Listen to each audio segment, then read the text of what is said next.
Good afternoon, ladies and gentlemen. Welcome to this afternoon's Planning Committee meeting at Somerset Council for Planning West. My name is Simon Coles and I have the privilege of chairing this meeting. I'd like to welcome everybody here for this meeting. We are not expecting a fire drill today, so if the alarm sounds, please leave the building by the fire exit doors on each side of the room and gather in the car park at the rear of the building. This meeting is being recorded and will be streamed on YouTube. Therefore, any members of the public present should be aware that they may be recorded even if they are not participating in the meeting at that point. If this causes you any concern, then please let me know now.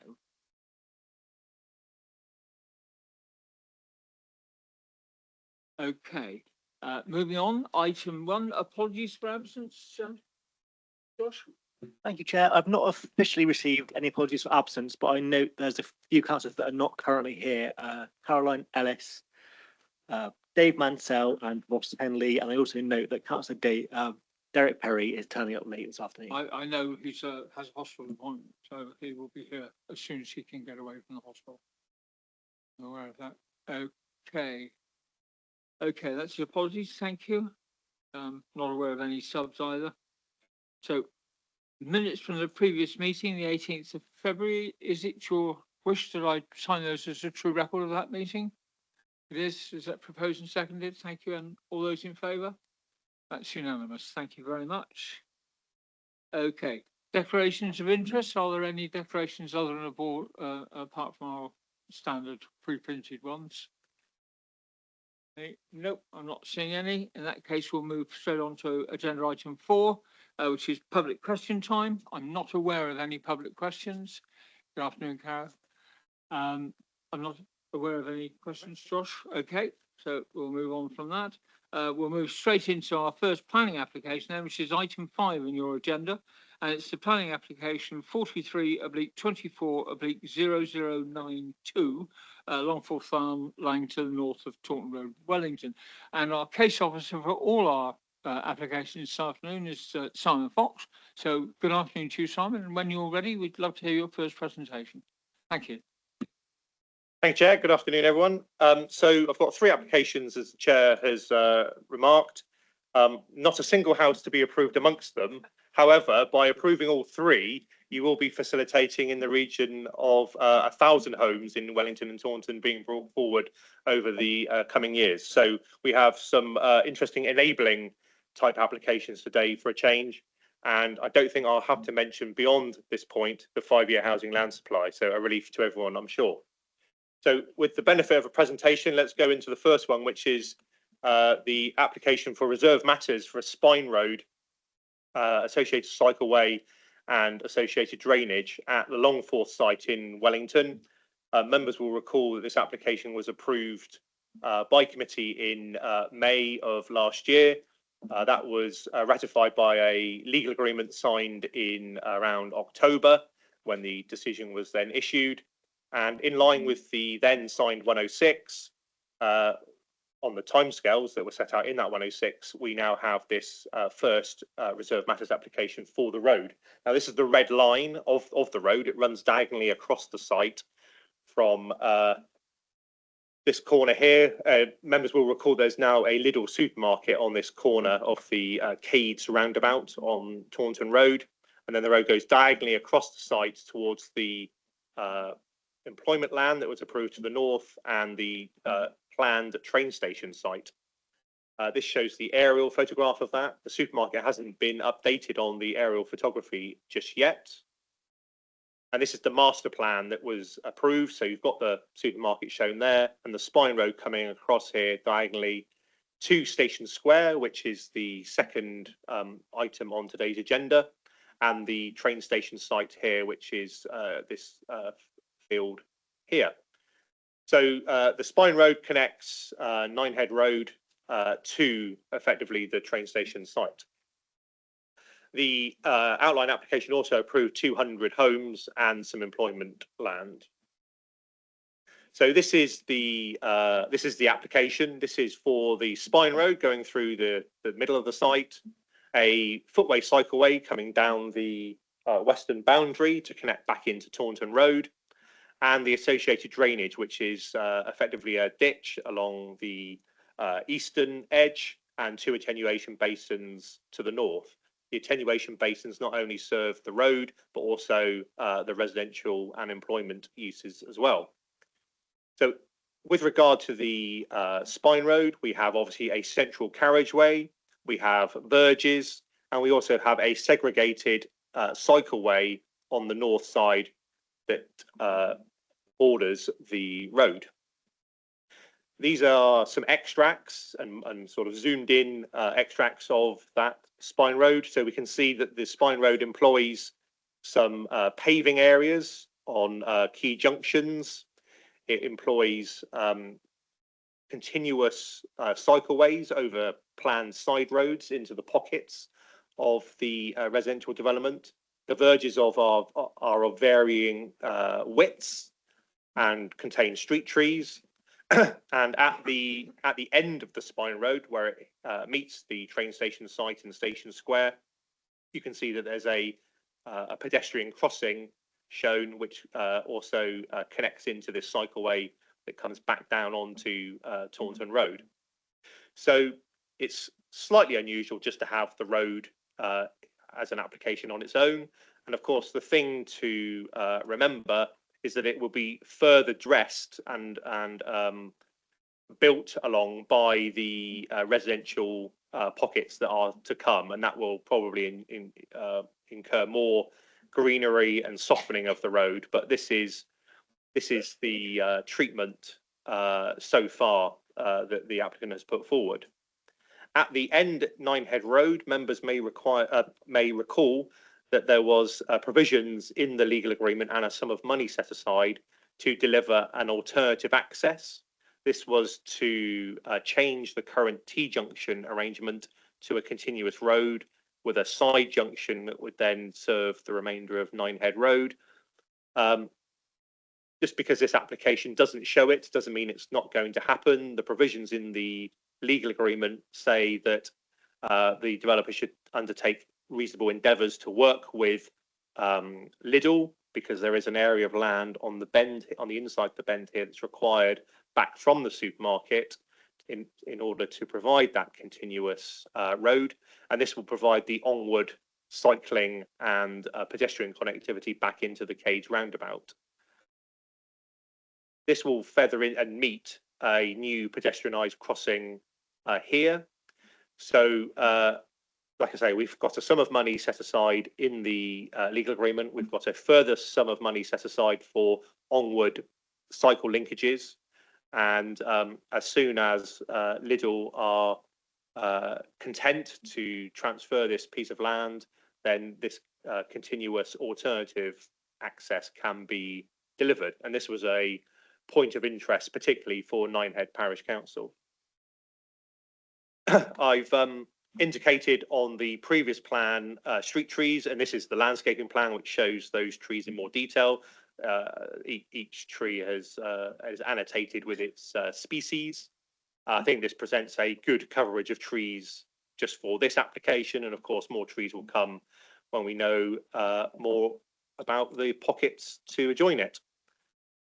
This is the adoption plan, which shows the area of carriageway to be adopted in red, the verge in green, and then other residual land in buff colour, which will stay with the management company, or more likely Wellington Town Council, who have undertaken to adopt the green spaces within this development. So with regard to the Spine Road delivery, as I said, this application follows outline planning permission having been granted for 200 homes last year. The 106 required the developer to apply for reserve matters in respect of this Spine Road no later than the 30th of September, and to begin the works to construct the Spine Road before the 5th of June 25 and complete before the 1st of April 26, and not allow any residential occupation until the Spine Road has been completed. Well, the first bullet point has been met by the submission of this application. And we do have a current parallel request under a deed of variation to delay the start of works, but still complete the works by the end of April 2026.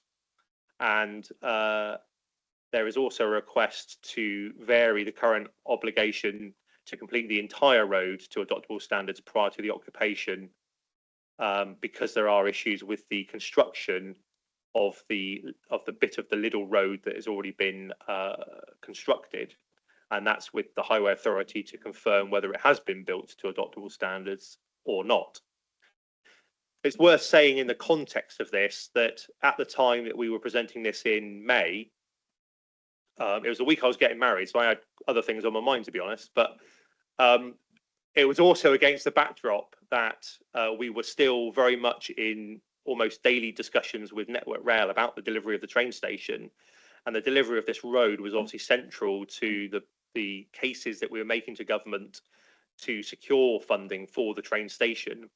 With the train station project now being in sort of slightly hit the buffers and in the sidings, the timescales that we are now working to can be relaxed slightly in order to allow everything to fall into place. But it's imperative that we still do ensure delivery, because at any moment the government could change or make up their minds as to what's happening with the train station, and we want to be in the very best position possible to make that case to government. Now, that could be that we've recently granted reserve matters approval for the road. It might be that the developer started the work on the road, or it might be that the road's been completed, depending on what timescales the government worked to. But either one of those stages is a step further than we were last week or yesterday or last month. So we're still proceeding. And in fairness, Mr. Winter, the developer, has never relented in his support for the project. But sometimes the commercial realities of building things at the pace that we thought they might be built to does need a reality check. And that's what this slight softening, if you like, of the requirements is seeking to achieve. So just with a few photographs, these are the ones that I presented in May with the outline application. This shows the access road into the site off of Ninehead Road. This shows what is being coined the Liddell Road. This is the bit of the road that the Liddell built to aid access to the supermarket, which is here. Like I say, there have been question marks as to whether this has been built to an adoptable standard, but a report has been submitted to the Highway Authority just in the last week or so, which says it has, and we're waiting for the Highway Authority to confirm if they concur with that finding.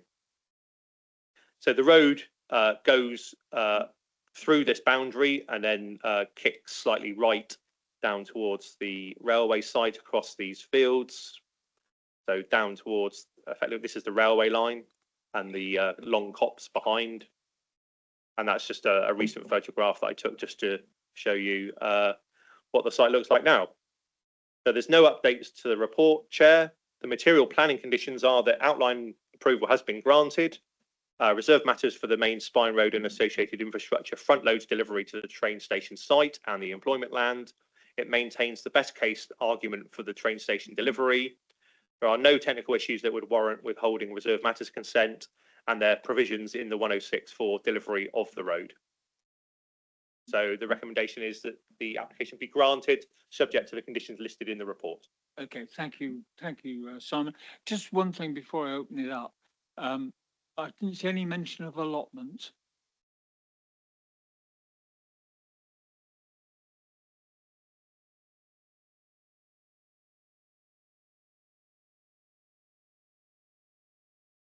I can answer the question now. I mean, when the master plan for the Longforth development, phase 1 actually provided a site for allotments here off of the Lillibong Way roundabout. That land has been transferred to Wellington Town Council, and if it's not open for gardeners, it soon will be, because the Town Council has had that under their control for some months, if not a year now, and it's been set up ready for people to go in and start growing their vegetables. I asked because we have representatives from the committee for the allotment here at the committee meeting, and they will be asking questions when we reach the second half of this. Okay, so you will be receiving item 7. Yeah. I'm on the wrong bit, aren't I? Right, it's the last application, Simon. I'm on item 7, not items. So I'll tell you what, I won't go for lunch in between. Yeah, obviously eating something confuses me. Okay. Okay, well, we'll press on and we'll invite Mr. Winter to talk to us now. As you know, when you start speaking, Mr. Winter, you have then 3 minutes. Okay, Thank you, Chair and Committee. Just by way of an update on Simon's sort of comprehensive explanation of the application, we are, as well as providing a more informal and hopefully well landscaped spine road to link Ninehead Road to the station car park, the footpaths, cycle path is segregated. So we've got as good a active travel solution to get from the station car park to Ninehead Road and to Taunton Road. As Simon mentioned, we've had an ongoing issue with Lidl, and they have an obligation to build their road to an adoptable standard. We've got to deal with that, and we are dealing with it. And at the same time, we are in discussions about securing this additional land, which we have the obligation to use reasonable endeavours to secure this land to change the priority. Not part of this application, but I think it is relevant because we are still progressing that. We're not just ignoring that going forward, because it is Highways' preferred solution to the access point. As Simon mentioned, in trying to vary the Section 106 agreement, it is for no other reason that we are under extremely tight timescales to start on site. If the application is determined today, we will be instructing engineers tomorrow to start the technical design. To do that process and to be on site by June just isn't physically possible.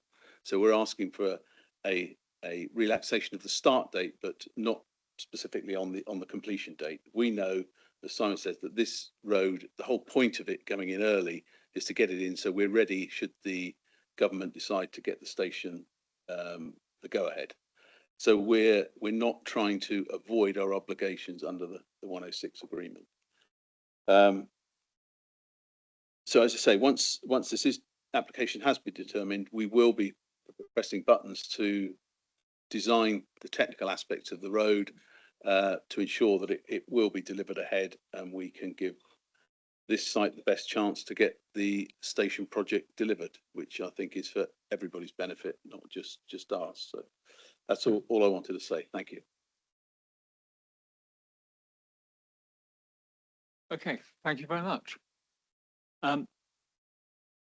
Okay, councillors, I'm starting with Gore, who caught my eye for this, and then you, Andy. Oh, it's a declaration of interest, right? Okay, away we go.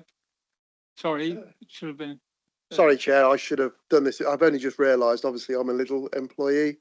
Lidl's been mentioned several times. I don't work at that store, so it's personal interest, but Okay. just I take think that's personal, not. No. Behave. Ms. Ellis. Yeah, I just suddenly occurred to me that I should say my husband, obviously who's the MP for Taunton and Wellington, is heavily lobbying transport ministers and working with councils to try and get Wellington rail station off the ground. So that's a relevant fact. I think it's personal rather than prejudicial. Personal, yes. Councillor Solly. Oh, okay, well, we'll get to you after Gwill, because Gwill caught my eye first. Okay, meanwhile, back at the planning committee, Gwill. Thank you, Mr. Chairman. Yeah, just a couple of minor points. I think the first one is a sort of an overarching thing, really, and I'm not sure whether I can get any reassurance or not, but I note that the developer is putting the road in on the assumption, hope, or whatever the right word is, that the station will be built. I just want to know if there are any implications for the application as a whole, should the Department of Transport or Network Rail, whoever it is, decide they no longer wish to proceed with the station. Is it changes are going to be made to that? And there's a couple of small parochial points. I was at Ninehead Parish Council last night, parochial points. They're delighted that the work on the access is being kept up because they're extremely worried about it. It's quite dangerous.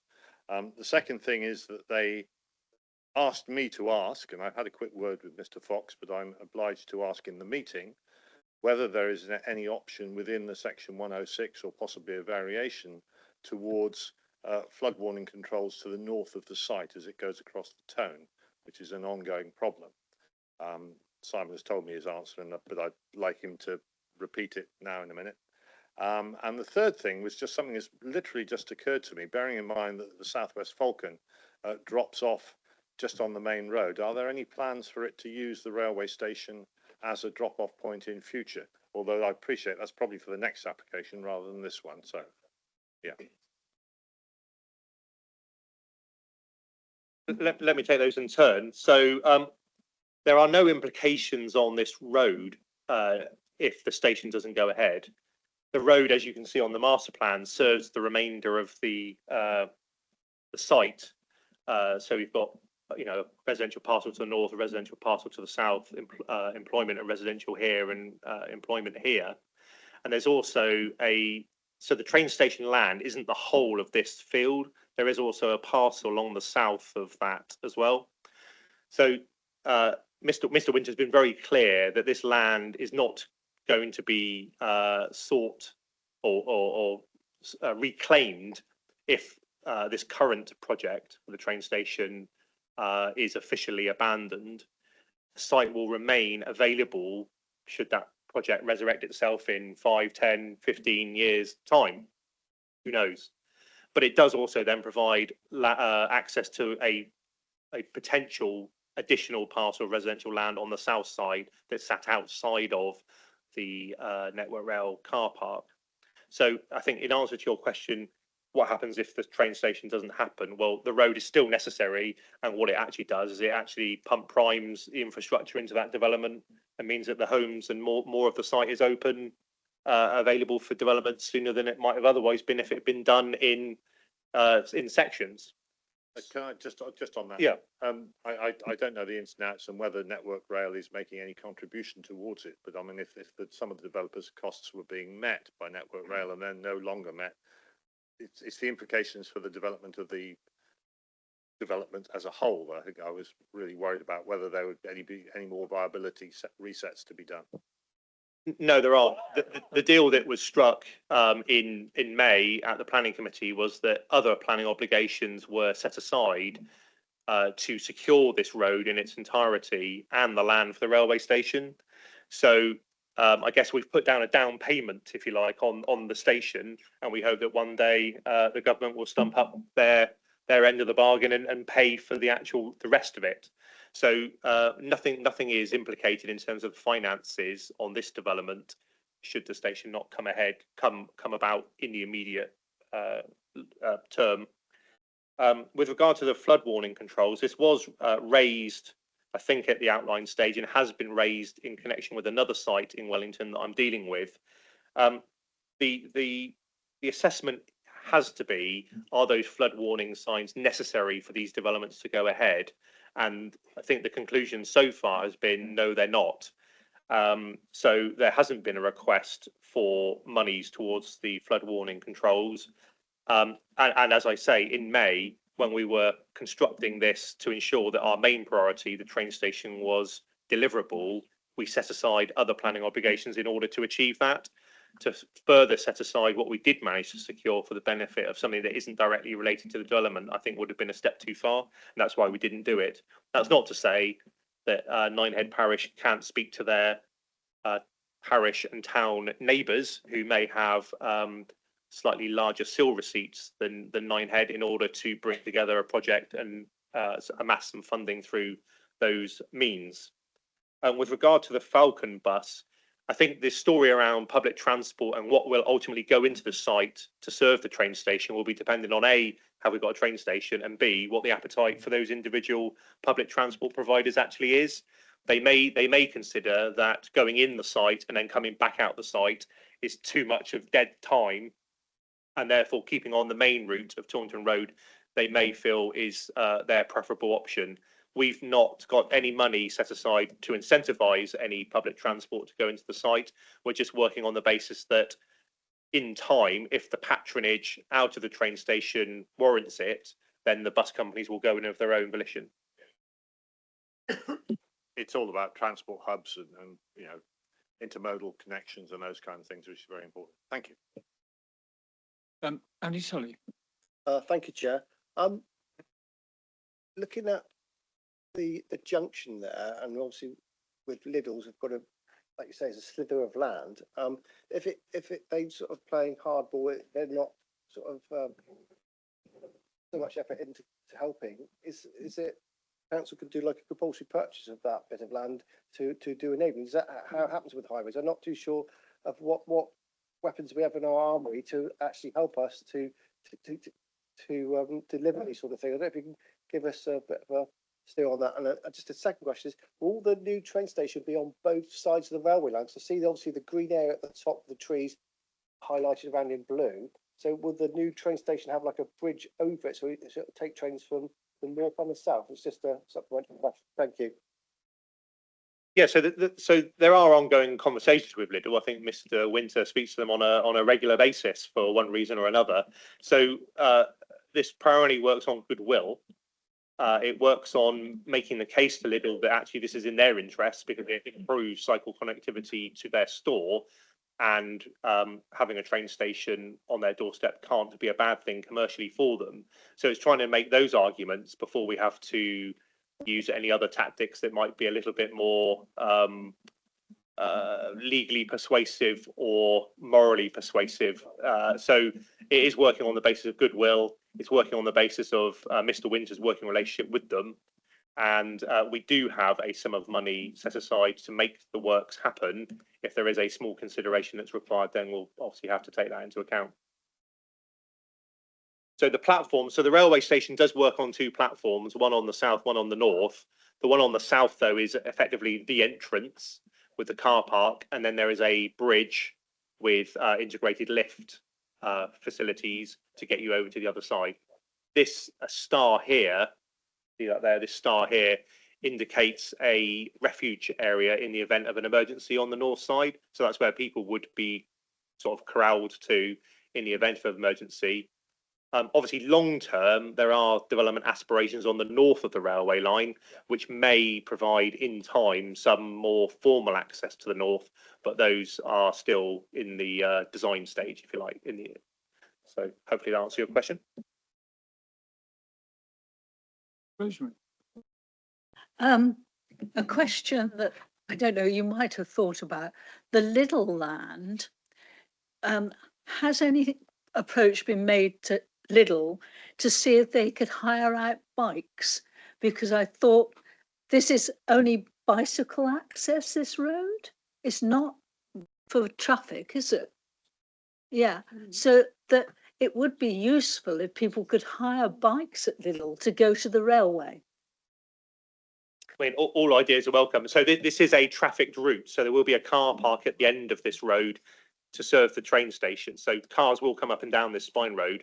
But as Mr. Winter was saying, there is a segregated cycleway alongside that road to the requisite modern standards. I mean, if anyone wants to take a commercial decision as to renting bikes, then I'm sure the council would support that. Okay, Stephen, then Nick. I don't believe there is any reason for us not to accede to the recommendation as printed on page 19, Mr. Chairman, so I'm happy to move it. Thank you very much. And Nick? Thank you, Chair. Whilst we're talking about cycleways, I think my initial question was answered by the fact that you've got that new special money for that to improve the junction, so that's good. I was just looking at the other that footway and cycle path that's coming down directly. On the map it says access to Taunton Road. If you're a pedestrian going down there, what do you do when you get to the Taunton Road? Because that's a 40-mile-an-hour main road and there's no pavements or crossings or anything there. So the wider package of improvements include a crossing at this point. And also the sum of money that we have secured is to improve the general corridor. So it doesn't currently neatly fit into overtly compliant cycle infrastructure. But that's why we took the sum of money to pool with other sums of money to actually improve the corridor along Taunton Road in its entirety. Because obviously you've got Chelston at one end with all the employment and other things. And then you've got Lilybong Way here, which can provide another route into the town centre rather than using the constrained main road into the town centre. So you may have seen that the Wellington LCWIP has recently been published, which is the walking and cycling plan for Wellington. And obviously being slightly involved in the initial drafting of that in terms of developing routes, we have been able to secure monies from this development to pull together to enact that plan. And there'll be other sites coming forward in the not too distant future, which will similarly also put into that pot of money so that we get high quality cycle connections into the town centre and from the town centre to the railway station, obviously. Can I just speak up? Okay, no, so I haven't seen the rest of the cycle paths that Wellington Town Council are suggesting. It would be nice to see there's a nice walking route into the centre of Wellington. I was just going to ask, is the, because the Grand Western route that's supposed to be going past, is there any prospect from this development here to connect into the Grand Western route? So that matter falls into another issue, which is connectivity over the railway line if there is development to the north in the future.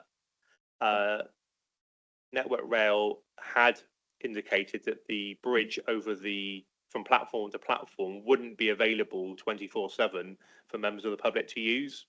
So we are looking at alternatives in terms of providing that connectivity. Part of the issue with the Grand Western project is you need to get on the north side in order to use the old canal bed to get to Taunton. So we're trying to use the influence we have both on this development and any future development to the north to actually solve that issue primarily. So there was a contribution from this outline towards the Grand Western project, but that is looking at the immediate issue of getting the other side, not, tons of money that will get you halfway to Taunton. That's still for them to fundraise towards. Councillor Dave Mansell. Okay, thank you. Firstly, I just say sorry for being a little late, and I understand that means I shouldn't vote on this item, but I hope okay to ask a question. Perhaps just comment on the last one as well. I mean, Simon, I think probably can answer better than me, but just my understanding is that the Grand Western Greenway route, well, one, it's on the other side of the railway, and it will come out onto the Ninehead Road by the boat lift, which is sort of not that far away for getting access on the north side.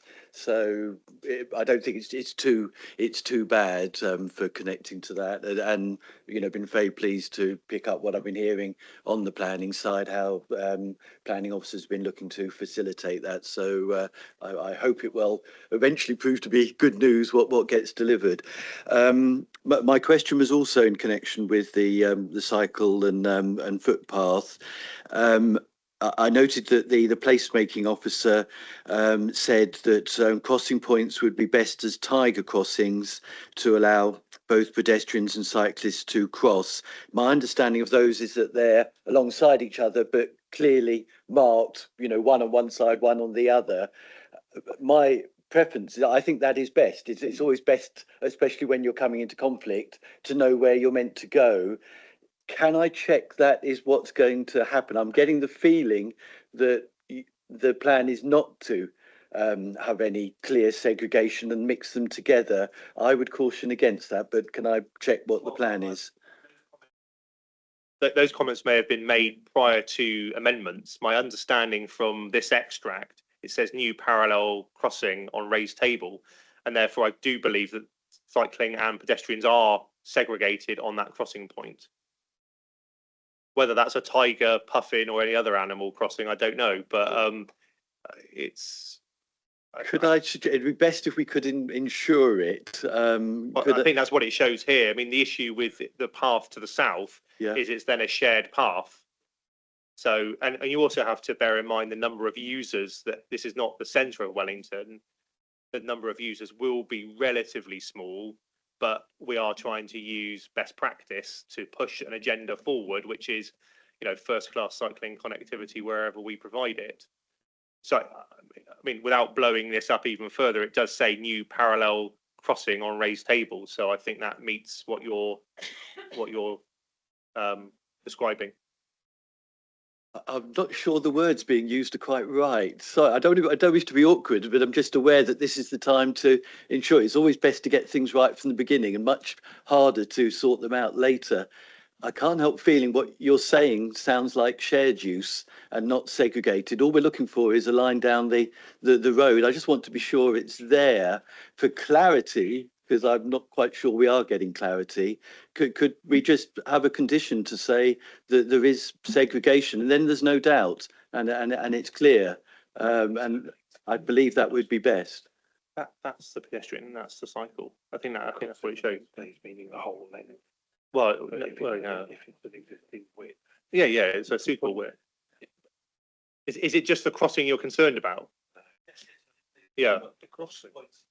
I mean, my understanding is there's a crossing for pedestrians and there's a crossing for cyclists. They're just next door to each other. They are adjacent. And that's what this extract shows. Oh, I'm just trying which to. I've blown it up even more. Oh, now, okay. But, can you see it here? So I think that's the pedestrian, and then that's the cycle. Oh, okay. I mean, to be honest, now I can't see it, but it's okay. I will accept if it is showing that they are separate. Yeah, that's fine. Yeah, okay. Thank you. Okay, Andy Sully. I'll just ask a quick question. The road going through the centre, will the houses face onto the road, or will that be the back gardens? Is that how will that? Sorry. Thank you, Simon. So the likelihood is that the houses will front onto the road, but they will have rear parking or side parking options, primarily on the north side where we've got the cycleway. Direct access points won't be appropriate because we don't want that constant conflict of driveways and the cycleway.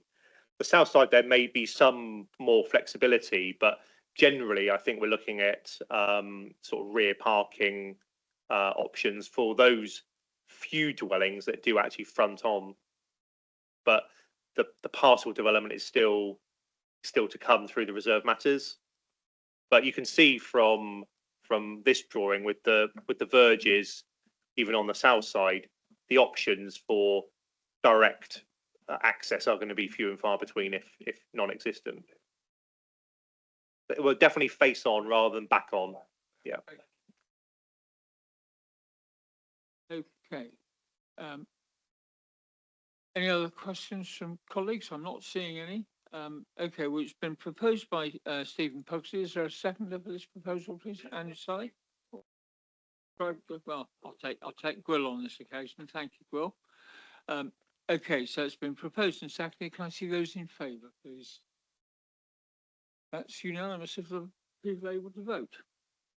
Excellent. Excellent. Okay, thank you. Moving on then, if you will, Simon, to 43240105. Item 6 in our papers. Yes, thank you, Chair. So reference was made in the previous presentation to the Station Square, which is an area of public realm at the that's to serve ultimately the train station with a area of public realm and mobility hub. This was secured at the outline stage, as you will recall from the master plan. This was the indicative drawing that was shown at the master plan stage. And you can see how it addresses or will address the car park that is here and the platform that hopefully will be here. Now, this Station Square evolved out of it becoming fairly evident that the Network Rail budget, should they have one for this station, would not extend to any type of arrival space or departure area, and therefore we would literally just have a car park and a hole in a wall to a platform. And we didn't think that was befitting of Wellington. Obviously everyone's fighting hard for this station to happen. We want to present it in the best way possible, and by having an area of public realm alongside it that could also act as a mobility hub, we felt would be a good investment in this site. Obviously, it's slightly been wrong-footed by the train station now not, coming forward immediately. However, still as a public area, public realm, it still serves the employment area and the residential development to come. It's just that through that lens now, we are looking at the phasing of different elements within the station square rather than delivering everything immediately, as was the initial intention. So if I just go through a few slides here, I mean, this is now the detailed proposed plan for Station Square, which I think the local press took a little bit of a dig at me in calling it a square because they felt it was triangular. But if that's what if that's all you can write, then go ahead. So the triangular ethos comes from the jewel in the crown, which is the reclaimed Wellington Monument Peridium, which I'll only say once. It'll be the monument top from now on, which is obviously of a triangular shape. And it's the ripples of paving that provide that area of public realm. So this is the pyramid top, reclaimed and sited in the centre. It's still of some size, so it has a presence. It provides some sort of public art feature, and also you couldn't get anything more Wellington than the top of the monument to sit in an area that we want to welcome visitors to Wellington to see. The station square is also made up of rain garden suds planting, tree planting, seating. We've also included PowerPoints for pop-up events and to support maybe festive lights or something of that order. And the mobility hub elements are mostly supported by the bike store enclosure and a digital signpost, which is part of a wider project that Wellington Town Council are progressing in the wider town. This is effectively a digital advertisement board that also provides Wi-Fi connectivity, transport information. The Town Council have a certain amount of airtime on the digital board to promote events or give information. So it's quite a very, and it also includes a defibrillator as well. So it contains quite a few different aspects that would be quite useful to people who find themselves waiting for a train or having arrived from a train. I think it also includes mobile phone charging. So all useful stuff. So like I say, and I think actually we can solve the crossing question here as well, because there's a cycle there and that's the pedestrian crossing there. So what a relief.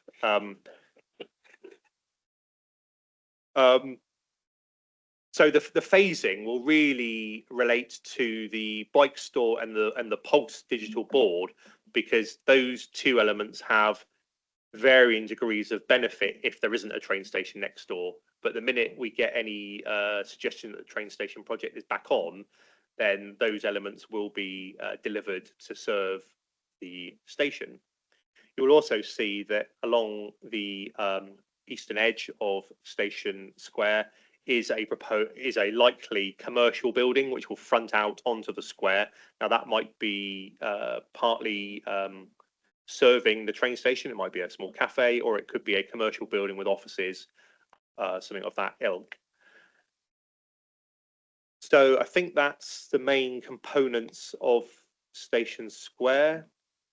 If I go on to the next slide, these just show some section details. So the tree planting, the monument top presented in the middle, the bike store behind, and then the rest of the planting. And this is like a little palette board of the types of materials to be used for the paving. and the type of cycle store that we are looking at providing. And that's, yes, the guys working on the pyramid top, and this is the drawing proposed or showing what is left of the reclaimed pyramid top to reprovide here. So as was the case with the Spine Road, this application follows outline planning permission had been granted for 200 homes last year. The Section 106 agreement with regard to this station square required the applicant to apply for this reserve matters application no later than the 31st of October and deliver the station square within the budget of £305,000 within 9 months of reserve matters approval having been granted. Obviously, we've got this application, so that's one tick in the box. The deed of variation application also seeks to remove the 9-month completion requirement, but agree a phasing plan with the council and with Wellington Town Council instead. And that's because, as I said before, the relentlessness of the station project that we were working to in May and the month leading up to May committee have obviously slackened off. And therefore we are looking at the delivery of this through a different lens. There is no point delivering the bike store, for example, if there's no end user for that. All it's going to end up doing is decaying before we actually need it. And so we're better off to reserve that bit of money for that bike store until it's required, and the town council are happy to deliver that at a later point once they've received transfer of the station square to that requisite first phase stage. This is the site, so we've seen some photographs in the last presentation. There are no updates. The material planning considerations are that obviously outline application has been approved. The reserve matters for the station square maintains the best case argument for this train station delivery by including the mobility hub elements. It provides a home to the reclaimed Wellington Monument top. No technical issues exist that would warrant withholding reserve matters consent, and there are provisions in the 106 for delivery. So on that basis, Chair, the application is recommended for approval subject to the listed conditions. Thank you. Thank you very much, Simon. Mr. Winter.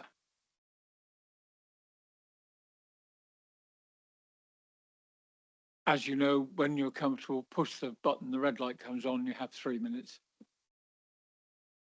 Thank you, Mr. Chair. Just to follow on from Simon's presentation, since the application has been submitted, we and the station has been put on hold for the moment. We've been working with Simon, Wellington Town Council, to look at a delivery programme for the station square.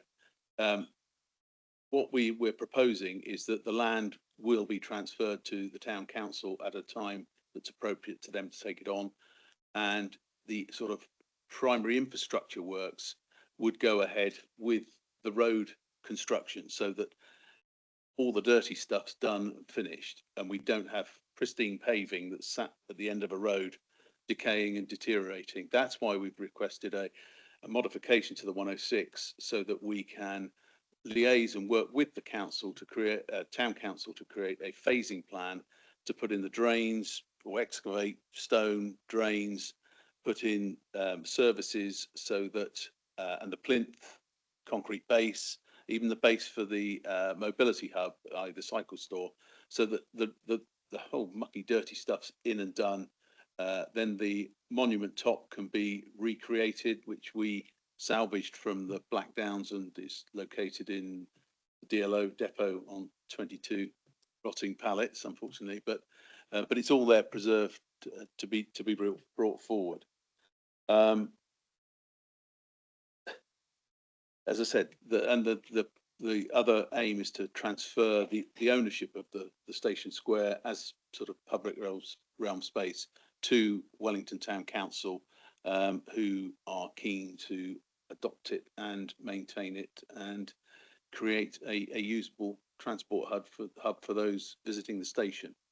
We've also tentatively had conversations about what happens if the station doesn't happen, and could there be an alternative use for this if there was a long-term delay on it. So doing what we're doing in the phasing of it allows us to have that bit of flexibility later on if need be.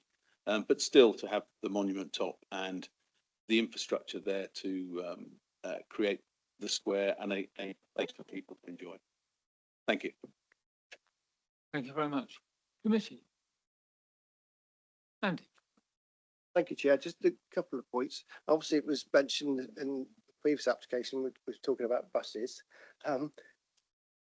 Will there be, will there be a bus hub interchange there in the sense, because obviously the square is going to be near the bus, the train station. So will there be a couple of marked out bays for buses to drop off stuff? Because obviously they always come in pairs. You need at least 2 bays. Yes. Is that part of the planning, that there will be some space if eventually that commercial companies do decide to go in there? Obviously, like you said, you can't force people to do things, but will it be part of the plans that if it's going to happen, that there will be some area allocated for 2, maybe 3 buses to drop off or pick up in that area? That's my first question. So I perhaps could have included a plan of the car park, but effectively the station car park was laid out in such a way that this road continued along the southern edge and then created a loop coming back up across by the platform and then completed a loop back onto the spine road. Along the platform edge and at the far end, there were bus stops and lay down spaces indicated. Now that was in part to serve the potential for a rail replacement service.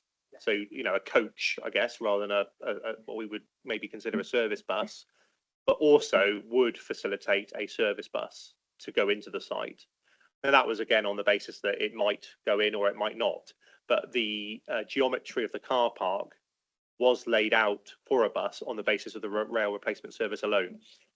So the design that was being put forward wouldn't preclude a service bus going in there. I think it was effectively your question, and there was enough space for that, and there are also taxi lay down spaces and all those sorts of things. But that's all very much part of the car park design rather than the station square design. My next question is on the commercial space that's going around the right hand side of the triangle or square, whatever you want to call it. Is that commercial space obviously it's going to be probably dependent on the railway station coming forward, but is that going to be built out by the developer, or is that going to be someone taking that on to develop into a cafe or shop? How will that link in? These things are often about timing, aren't they? And obviously it would be helpful if the station was confirmed, because it would allow a lot of people to make commercial decisions on the basis of whether they wanted to invest in building that building or taking space in that building in the future. I can't speak for how it will be developed, other than to ask the chair to use his discretion to ask Mr. Winter to answer that question for you. I'm perfectly happy to ask Mr. Winter. I think, as Simon says, it very much depends on the station coming forward. So those buildings, in terms of the design of the square, we've always discussed having a zone to be able to construct, so we're not building on nice new paving, so that could be brought separately.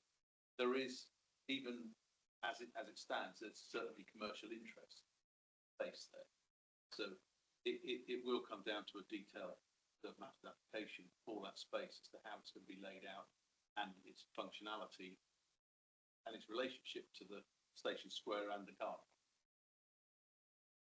And Chair, I'd like to propose that we can accept this application, but obviously hopefully glad to listen to what other people have to say. Thank you.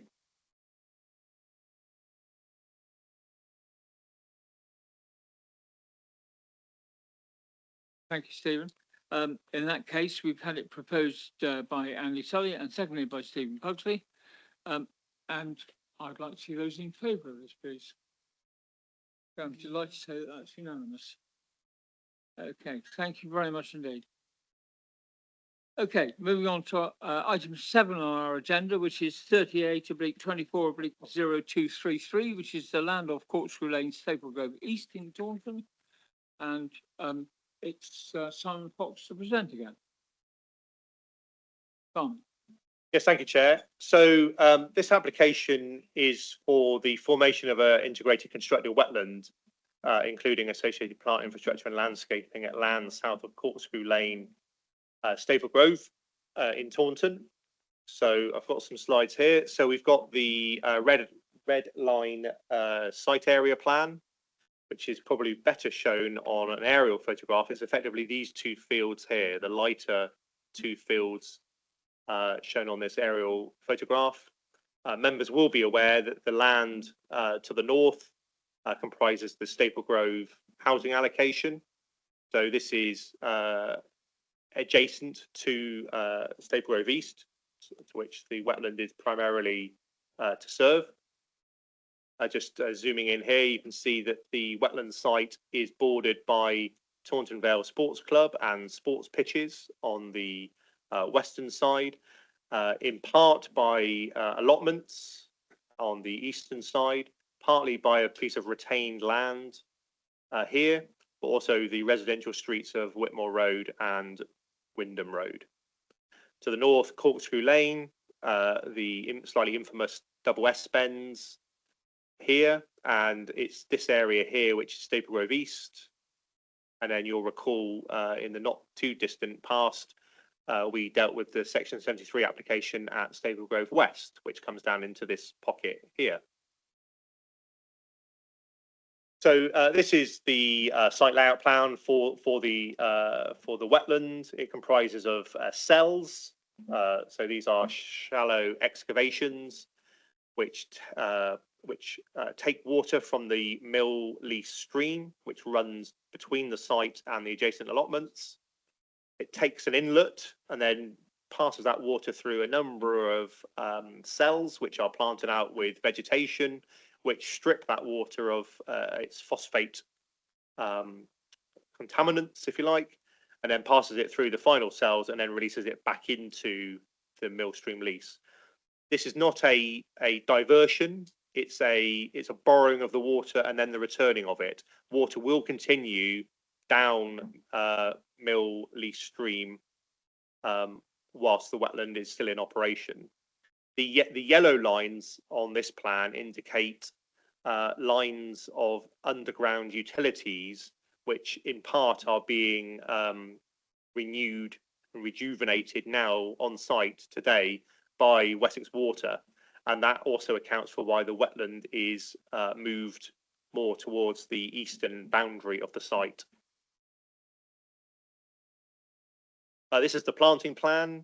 There's a myriad of different plants, wetland plants, marginal plants, aquatic plants. There's wildflower grass mixes, and there's areas of open water. And obviously we've got the existing water course along the eastern edge. There's a slight hatching on this side of the plan which shows the alignment of those underground utilities. This is the southern half of the site. It's also notable from the aerial photography and these plans the existence of mature trees on the dividing hedgerow boundary between the two fields, but also noticeably around the edge of this site.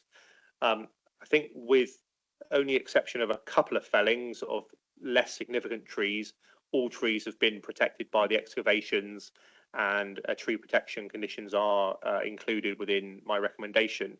Even the laying of the new sewer employs a direct drilling methodology for not disturbing trees that otherwise may have had to be felled if an open trench had been employed. So members may recall from Staple Grove West, when a wetland scheme was proposed to serve that development, of these images of wetlands. I mean, they appear as a marshland type environment with areas of open water, but also extensive coverage of different types of aquatic vegetation. You can see here the type of excavation that is employed. And this is just to show the Staple Grove allocation and the locations of the wetlands that have been approved and proposed to help unlock it. So that these top two stars were the two wetland proposals that were proposed to unlock Staple Grove West, and that was approved a good number of years ago now, time does fly. And this southern star is the application site today to unlock Staple Grove East. The site lies within the Green Wedge, as advocated by the Site Allocations and Development Management Plan. The Green Wedge is further a feature in the Staple Grove allocation, and you may recall some conversation about that Green Wedge extent as part of the Staple Grove West Section 73 a few months ago.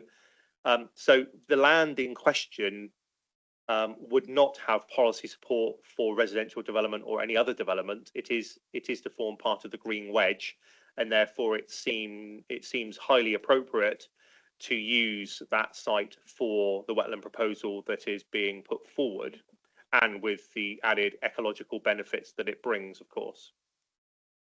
So just a few shots to show you the nature of the site as exists. This is Corkscrew Lane, so the bend continues up round here. This is the field gate into the application site, which spinning round is there in front of us. This is a public right of way which runs down the western side between the site and the Taunton Vale Sports Club.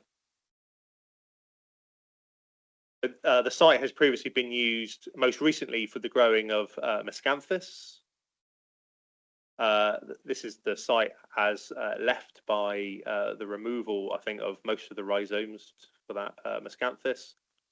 So this is the site now just laying slightly fallow in preparation for this application being approved. You can see the mature trees around the boundary. Like I say, the development has gone to some lengths to ensure that those root protection areas are not compromised, and there's support from the tree officer within the report. One update that Network Rail, Natural England have approved the findings for this wetland, but we are waiting for formal confirmation from our phosphate team, which is imminent. However, the recommendation must therefore be changed to approve, subject to the conditions, subject to no adverse comments from the phosphate team, and to delegate to the chair and head of planning with the inclusion of any necessary conditions or legal obligations that the phosphate team may otherwise suggest. So the material planning considerations in this case are obviously the phosphate removal. It will support a 900 house outline application at Staple Grove East and potentially other sites in the catchment. There are significant BNG betterments of numbers that you probably won't find anywhere else, unless it's a brownfield site perhaps. It's Green Wedge compliant, and as my report sets out, there is no proposed public access. And on that, Chair, the application is recommended for approval, subject to no objections from the phosphates team, plus the inclusion of any recommended conditions and any planning obligations they may suggest. And then also the listed conditions at Appendix 1, and subject to the legal agreement, which sets out a requirement for management and maintenance of the wetland. Thank you, Chair. Very much, Simon. Okay, we'll move on to the public speakers now.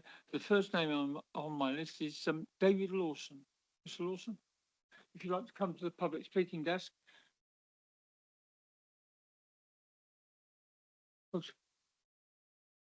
You push the lights on, so when it's on, yeah. So when you're comfortable and you start speaking, the 3 minutes begin then, sir. Okay. Thank you. So Thank you. Good afternoon, everyone. My name is David Lawson, and I represent Rosag, which are the residents of Staple Grove. The newsletter goes out to 60 people on email, so it probably covers about 100 people. Well, the wetlands give many people a sort of warm, fuzzy feeling. Done well, they really can enhance an area. However, done badly, they can be an eyesore with mosquitoes and algae bloom and various other things. And so many people are a little bit concerned about management and maintenance, and they'd like a little bit more information on that. The main feedback, though, that I have is that some have reservations about the mitigation scheme rather than it's just a positive scheme in its own right. And they're concerned about it being fenced off. They believe it should be, or could be, a community asset. It doesn't have to be an all singing, all dancing cycleway and doggy bins every 15 yards or something. But it could be a scheme with a walking path along the side or edge of the wetlands. And it wouldn't cost much, and it would go a long way to countering cynicism. So I really think, if you can, in your discussions, you can give some thought to it, because I do think it really would be an advantage and wouldn't cost money. Thank you. Thank you very much indeed. The next person on my list is Simon Briggs, please. Mr. Briggs. Again, when you're ready and settled, your 3 minutes start when you begin speaking. Good afternoon. My name is Simon Briggs and I live in Windham Road. So my garden backs directly onto the fields where it is proposed to construct the wetlands. I support the proposal for a wetland. Quite apart from the removal of phosphates, I think it will have significant ecological and environmental benefits, and it will also ensure that these fields are preserved as part of the Staple Grove Green Wedge. There are two issues which I want to flag up as a sort of personal issue. Firstly, the issue of maintenance, which David referred to. Part of the fields at the immediate end of our garden is between the boundary and the Mill Lease stream has been left fallow for a number of years.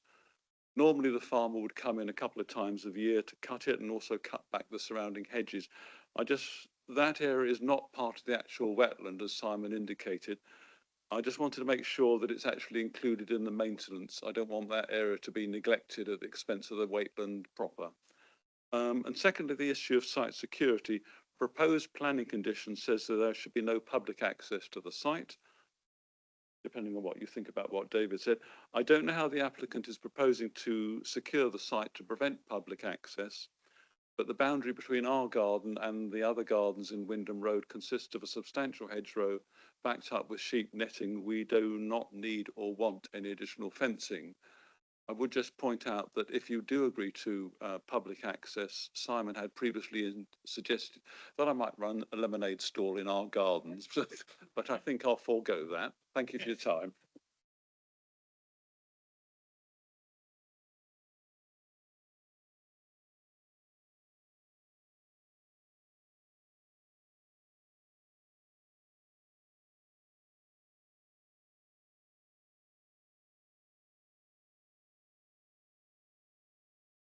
Thank you. Good afternoon. My name is Sue Wilson and I'm the secretary of the Whitmore allotments, which run adjacent on the eastern side. And in principle, the allotments, support the proposal. We're really impressed with some of the planting, etc., that are there. What we are concerned about is the saying that there's no public access. And the site is concerned about how you intend to block the wetlands off to prevent people being able to access it, because they can certainly access it from our allotments very easily. We don't have gates locked during the day. We've got a small drain, a smallish hedge, which we maintain, and then you've got the allotment field. So what we would like to know is what the proposal is for securing your site or the wetland site. And that's about it really, but that is our main concern. Oh, and one other thing which I think you've already discussed is the use of weed killers, but I think that's already been discussed and it's already in the report that weed killers won't be used on the attenuation wetlands. So that's it. Thank you. Thank you very much, Mr. Johnson. Mr. Fox. Yeah, so I think the three representations largely feature around the same issue, which is about public access. And my report at paragraph 12.33 does provide commentary on the approach that's been taken. So at present, the field does have, I don't know what the right word is, unlawful use by members of the public, which the previous landowner clearly turned a blind eye to, and therefore people have become used to dog walking through that field. So when this proposal was submitted, discussions, one of the discussion points with the applicant was, what's the situation with public access? Are you going to similarly turn a blind eye to it, or are you going to actively allow it? Because wetlands are the type of environment that you need to manage that access particularly carefully because of the water environment that you're creating. The response back was that there is to be no public access, and I think for now that is the right view to take, and that's because at the moment the management and maintenance of this wetland is just as likely to go to a residents association as it is some other body. And if it is managed by residents of Staple Grove East only, you're managing the extra costs of managing public access in this area by just those 900 households. And it's for the wider benefit of everyone else that wouldn't be contributing to it. So that is an issue around the general management and maintenance of the site and who pays for it. If Somerset Council was obviously adopting it, then the council could take a different view, because we would be using wider council tax to manage that space for the benefit of everyone. The other likely, or just as likely route, is that the town council may play a role in adopting green spaces within the Staple Grove development, and they may wish to adopt this and open it up for public access on the basis that the wider town council population would be funding the management and maintenance of this for the benefit of the population of the town council. So it feels unfair to say we must have public access when only it's just as likely that a small body of people would be paying for it. There is no policy requirement for public access. I can appreciate why people would want to walk in through there, and I can also appreciate why people would want to walk through there and not pay anything towards it as well. So the way that we've addressed this is condition 13 prohibits public access until such time as there is a proposal to allow it. And that proposal to allow it will include all the features that public access would require, like where do paths go?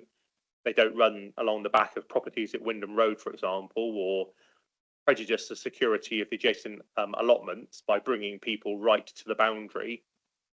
It would take into account any engineering operations required to provide paths, or any hard standings to support benches or bins or lighting or anything else that you could potentially consider might be necessary for the management and maintenance of public access to this site alone. That's on top of the management and maintenance that's going to be required for the wetland in any case. So it's not saying it's never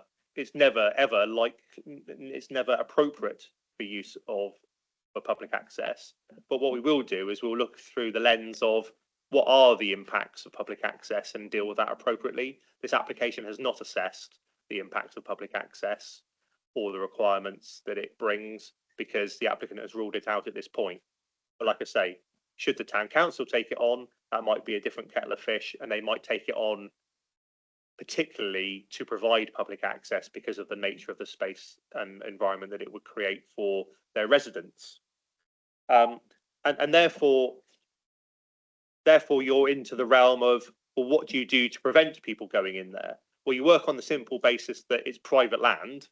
So there's a notional sort of there's a non-invitation for people to use the land for their own recreational enjoyment. Primarily access has been achieved through 2 holes in the hedge along the public right of way. My understanding is that both of those gaps have been plugged with fencing in the recent past. But the landowner will just have to manage it responsibly, and if there is an influx of people using it and that is causing a problem, they'll have to respond with the appropriate management responsibilities, whether that be fences, patrols, or whatever. So that's basically the position on public access until someone else comes forward and says, we want to provide it and this is what we're going to do to facilitate it.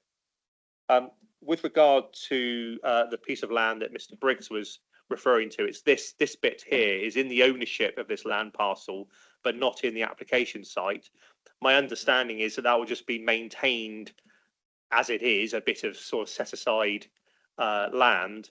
But I don't think it's unreasonable that the management and maintenance plan for the wetland does include a section on this piece of land. It would be slightly perverse not to just include that, given that that would then create the coherent land parcel that's in the applicant's control. So happy to take that away and add that as an informative note to the planning conditions that this piece of land be included in the requisite management plans that are required by the legal agreement. So hopefully that answers the question, Chair. Thank you for that. I would observe no more than that. So that's probably the best we can do at this stage, bearing in mind it's a structured wetland going in there. And I completely agree with a condition, an informative on this. I think that's the right way to do it. Okay, councillors. The first councillor to catch my eye was Gwyl, so we'll go to Gwyl first. Thank you, Mr. Chairman. You remember yesterday that we both sat in a strategic planning committee meeting in this very room at this very time. And one of the proposals coming forward for phosphate mitigation was planting miscanthus. And so the irony on this site, having had miscanthus and no longer having it, is not lost on me. However, we are, as they say, where we are, and this looks like a very good scheme. Now, I'm right, I think, in assuming or knowing that this scheme has two distinct purposes. The first one is for phosphate mitigation in relation to the Staple Grove development. But alongside that, and just as important, it's also providing a significant amount of biodiversity net gain, which is also associated with the success of the development. And I'd like Mr. Fox's confirmation on that. And I'm also assuming that the calculations for biodiversity net gain, which is my particular interest, have been done on the basis of no public access, because the amount of wildlife and biodiversity you get in areas with public access against where there is none is quite a significant difference. So I'm fully supportive of, if we're going to turn this into a quasi-nature reserve, I'm fully supportive of keeping it as undisturbed as possible. There's also a more pragmatic or practical reason for not letting anybody in. I've forgotten how deep some of these little shallow pools are, but I think, well, that's the other thing. It is a health and safety thing, and particularly if you have got youngsters, shall we say, roaming around there, perhaps after dark, then it will be a hazardous environment. I have no doubt for that. And I do wonder whether the neighbours would be entirely happy about what possibly could go on. At least they won't be swimming in it, because I think it'll be too shallow for that. But there'll be a lot of plodging around, and yeah, there'll be lots of laundry afterwards. So I haven't seen, and forgive me if I so that's the first point about the access. I haven't seen what the fall is north to south, because I'm quite interested in the sort of engineering in relation of getting water flow through the site and to actually whether it will work. Now, I assume somebody's done their sums on this, but what intrigues me is that if it's supposed to be phosphate mitigation, why is some of the water being allowed to continue down the old channel? Why isn't the whole thing being diverted through the series of ponds to remove phosphates in total and turn it back to, because this looks pretty much canalized, so to a more natural stream? And I think the National Trust have done this elsewhere, where you just let the water flow through and you suddenly get a wonderful habitat coming out, and it doesn't cost you a huge amount of money in terms of planting and management and things like that. It just arrives. It may not be entirely appropriate in that sort of semi-urban environment, but I'd be quite interested in the thinking behind that. Other than that, I'm quite happy. I think it's a good scheme. Okay, we'll ask Mr. Fox for his comments. So I don't think we should be in any doubt as to what the primary purpose of this is, which is the phosphate mitigation. I think the BNG is both a statutory requirement in this case, but it's the byproduct. The intention wasn't to set out to achieve BNG. It's the mandatory requirement that now exists for applications, which has brought about the BNG requirement, albeit it is a very it's a very happy coincidence that it's delivering the extent of BNG that it is. So that's all to be welcome. I would assume that the BNG calculation is on the basis of no public access, because that has been the position of the applicant. So I think, as I said, in terms of the suite of things that you'd need to consider, if someone in the future came forward and said, we want to remove the planning conditions saying no public access, a recalculation of the impacts of public access on BNG would be one consideration that you'd have to weigh up in, is that worth it or not? Are we still 200% up, or are we going to be decimating it by the very nature of allowing dogs and whatnot into the site? It absolutely would be a material planning consideration. I don't have the topographic information to hand, unfortunately, so I can't tell you what the fall of the site is. Obviously, it does fall to the south, but maybe that's self-evident. And I don't have the answer to why not divert the watercourse in its entirety. I would imagine it's something to do with flood control, but also maintaining the ecological diversity of that section of the watercourse. But that would just be speculating. I don't know for sure, and we haven't got anyone from the applicant's side to ask. Come back. It's just on one of the pictures you showed. There were what looked to be leaky dams, which were holding the water back, because clearly, in times of drought, it's going to empty in the middle of the summer. They won't be wet; they'll be dry, which is all part of habitat management anyway, or how habitat evolves. So I was just interested to know how quickly it would drain if it came to it.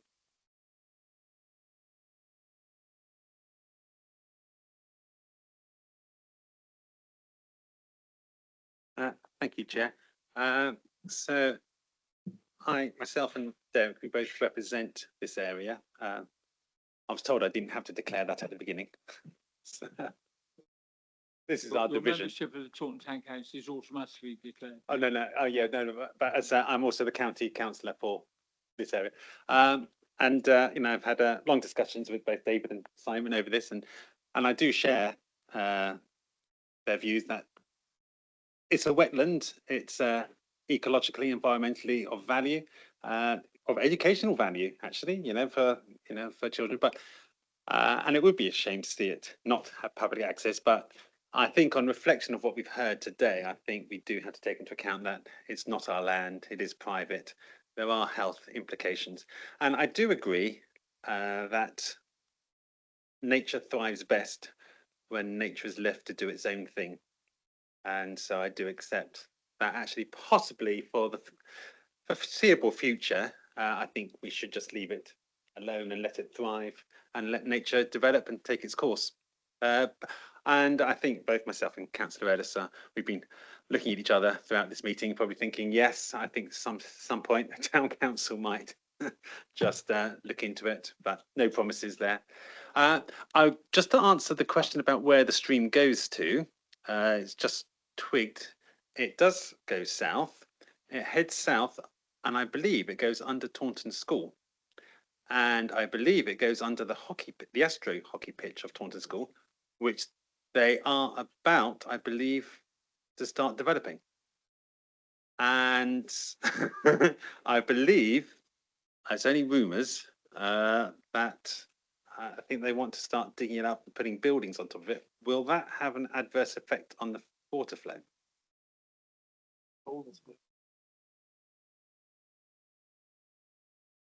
I don't know the answer to that, Nick, but it obviously will be taken into consideration when any plans are brought forward to build anything over the stream further south.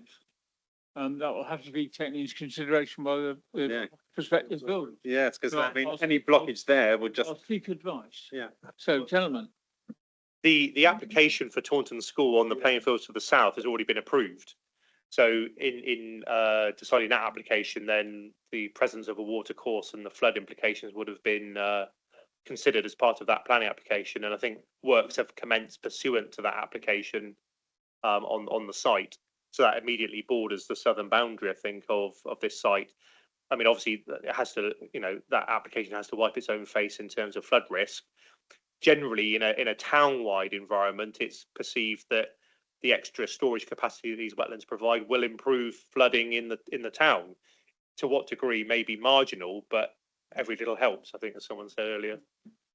Sorry, can I just come back? So when Taunton School did their application for the planning, had they taken into account the fact that we were having this wetlands put in at I couldn't say without referring to their own flood risk assessment, but the fact that if they were demolishing something which straddled the watercourse or doing works within distance of the watercourse, then they would have had to submit the requisite flood information, which would have had to ensure that in a worst case scenario, that site didn't flood or make flooding any worse downstream.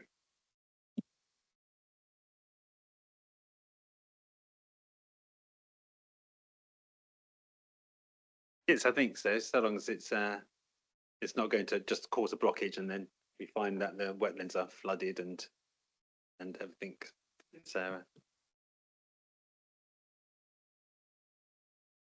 just for information's sake, Nick, there was an issue with the watercourse off of Greenway that ran through Taunton School some years ago, and it was addressed then. So I know that the school will be very aware of it. I knew the school were aware of it, but I couldn't remember the detail, I'm afraid. Okay, Andy Sully. Chair, I'm happy to propose that we accept this planning application. Thank you. Any other councillors' comments, Norman? Yes, we're saying this is going under a management committee, and there's a certain other schemes doing similar elsewhere. Is there any indication of the likely cost of that management to that management company? Because I'm very much aware that this will be borne by the residents of the new property. And is there any past or previous experience that we can gain information from? No, there isn't today. No, there isn't. It would be my response, and I think that's just confirmed by Mr. Fox. Says we have no knowledge of what that will cost, but it is spread amongst 900 residents. That's the answer I've received before on various occasions, but it still leads me to wonder why management would take on an unknown bill effectively. Well, ultimately, it come down to people buying homes at Staple Grove East being content that their service charge is affordable. That's where you've got to track this back to. If we need this wetland for phosphate mitigation to approve Staple Grove East, and we need management and maintenance of it, then it can only follow, in the absence of any other public body taking responsibility for it, that it will have to be borne by residents. And those residents buy their property knowing what their service charge is. Obviously, it feeds into a bigger conversation about, and it should be also be noted for all these dog walkers that want public access everywhere, is that the Staple Grove development will in itself provide copious amounts of open space for them to enjoy. You know, we've got significant landscaping along the northern boundary, incidental green spaces, attenuation basins, all sorts of things going on in that development. So there will not be a shortage of green spaces in this area for people to use. And like I say, the costs have not been borne out yet because a wetland proposal to serve a housing development has not yet been built through to a stage where the calculations have been undertaken to elicit what that charge will be. Of course, it could be further tempered by the town council managing the green spaces in the development, but not the wetland, and therefore residents only paying for the wetland. There's a myriad of different scenarios that could play out. But of course, the absence of Somerset Council adopting any green spaces whatsoever now only leaves the default position of management companies. So in making that decision, we also need to be aware that by making that decision corporately, we have pushed on costs to residents in any case, probably without knowing what those management costs are. So I think. Sorry, but you just answered that the residents will take a house not knowing what the maintenance charge will be. They won't. I mean, with the best will in the world, Norman, I can't say what those costs would be because I've no way of quantifying it. And it is a potential problem for any site, for any residential development that requires this kind of mitigation. Simon. Just to clarify, the house builder selling the house will have to tell the purchaser what their service charge will have to be. So the purchaser will not be walking into a service charge without knowing what that sum is.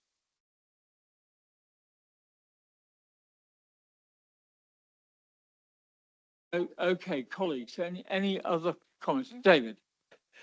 Sorry, I wasn't going to speak, although I was sort of slightly minded. I have to say, I mean, I think we go with this application. I'm sort of minded that direction, but I do sort of very much take the point Norman's just been making. And I have to say, in Wiveliscombe, we've had these issues, and I have to say the residents did not know. And it's caused all sorts of problems afterwards with people finding obligations. And I have to say, they've told me that, you know, the developer was not entirely straight with them, that things have happened which they didn't know. And I just, my observations have been this does cause real problems. And there's 2 sites in Wiveliscombe where it has, and my feeling has been that it's not been well clarified. So that is just my observation, but I don't think we can do anything about it now. But I kind of wish the procedures were better overall, because they don't feel right to me, I have to say, as a general point. 2 points: buyer beware and select your solicitor with care. Nobody can say what those costs might be in a year, 5 years, 10 years, 20 years, whatever. So, you have to be aware of what it is you're buying. I don't really know what else to say to people. Okay. Sorry, you had your hand up, Steve. My apologies. Yes, I was just, it's an observation rather than a question, Mr. Chairman. So I think the general thrust of our agreement is pretty much here. But also picking up a point that Councillor Wren was making about the continuation of the mill lease stream, which in its, I'm intrigued by it. Well, mill lease rather than mill leet. I mean, why does it have that name? For instance, I note that South West Heritage Trust are talking about it in terms of their interest in terms of what archaeology might be found on the site. I think that the stream itself is interesting. Why is it there? What was it constructed? Was there an historic purpose behind it? And so therefore maintaining its existence in some form or another, actually, I think could be quite important. It could be a significant part of Taunton's history as an observation. It may not be, but I'm just, as I say, intrigued by it. I'm not sure Mr. Fox can add anything to that. I mean, more than happy for you to do so if you wish. If there is any archaeology, we'll soon find out. Please, yes. Is that you, Will? Thank you very much, Will. Okay. So it was proposed by Andy Tully, seconded by Will. Can I see those in favour of this application, please?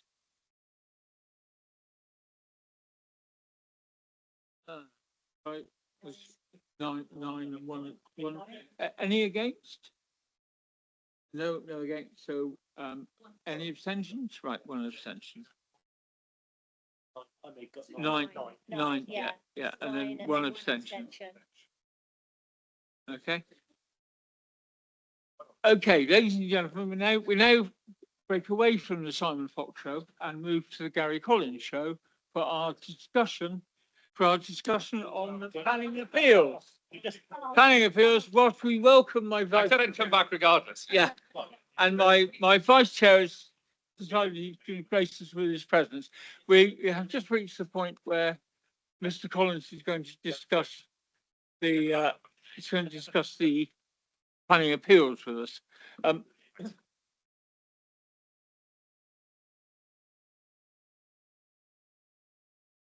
Gary. Yes, thank you, Chair. I can briefly talk you through the 3 appeal decisions we've received since the last meeting.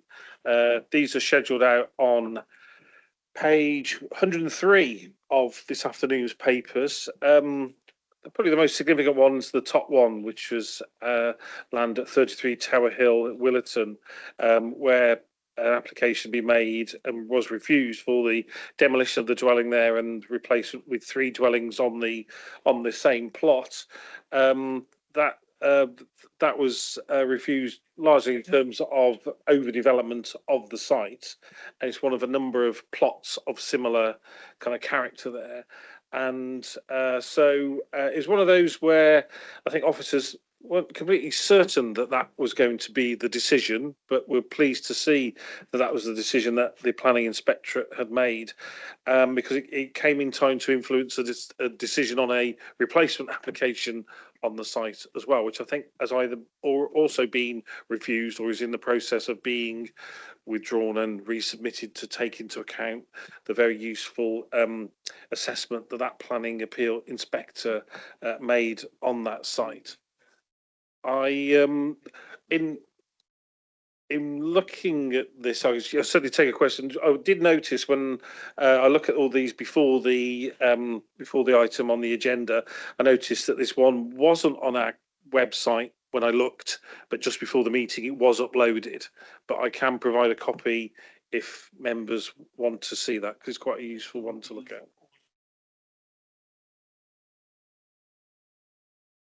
But happy to take a question.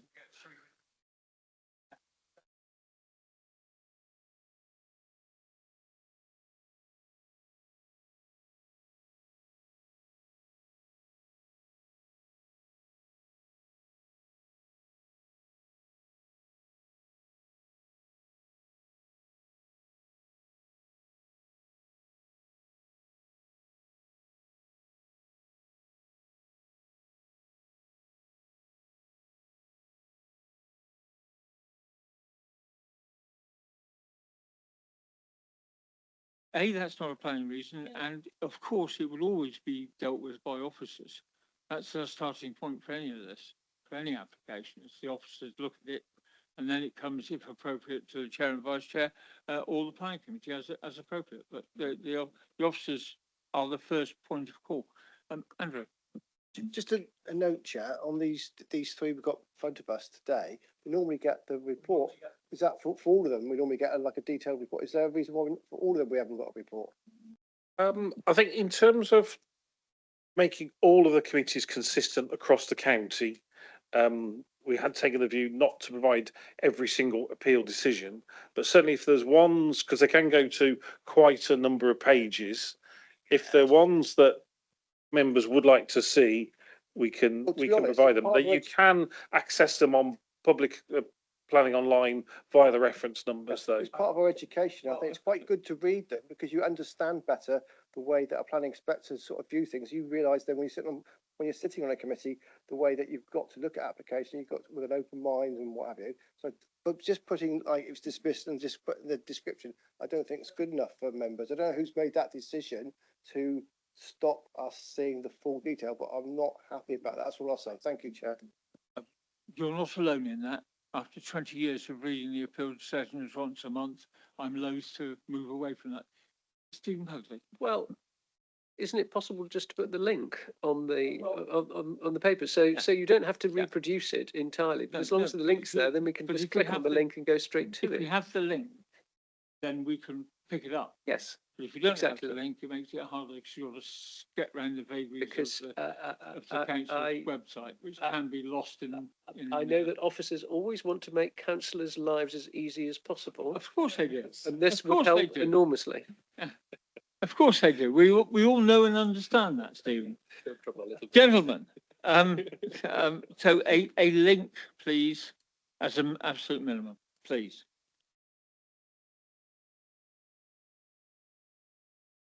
At the risk of annoying everybody and going around the houses, I'm with Councillor Sully.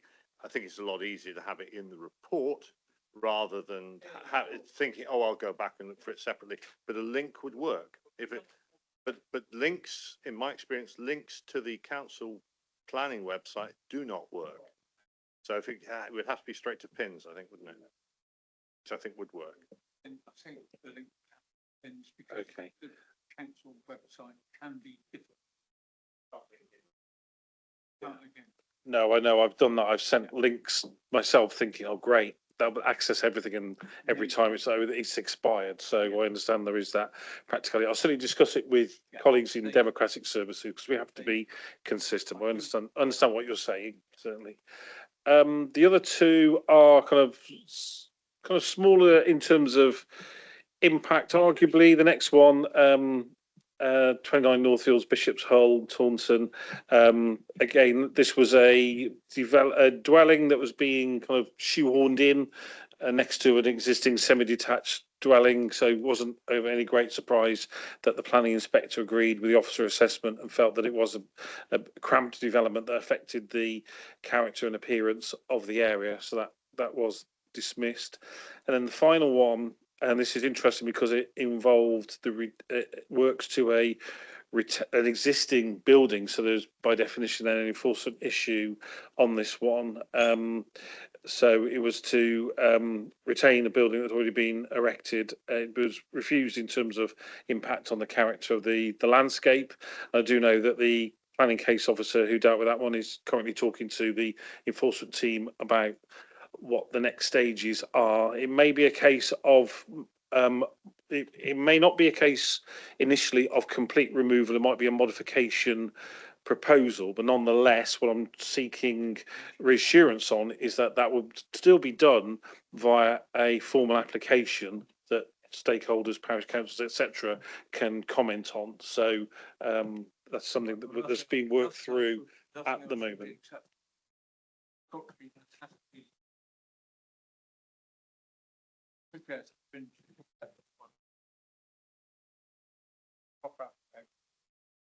Okay, colleagues, any other questions for Gary and the team? No, in that case, enjoy the rest of your afternoon and evening. And thank you very much for your attendance. And I look forward to next month.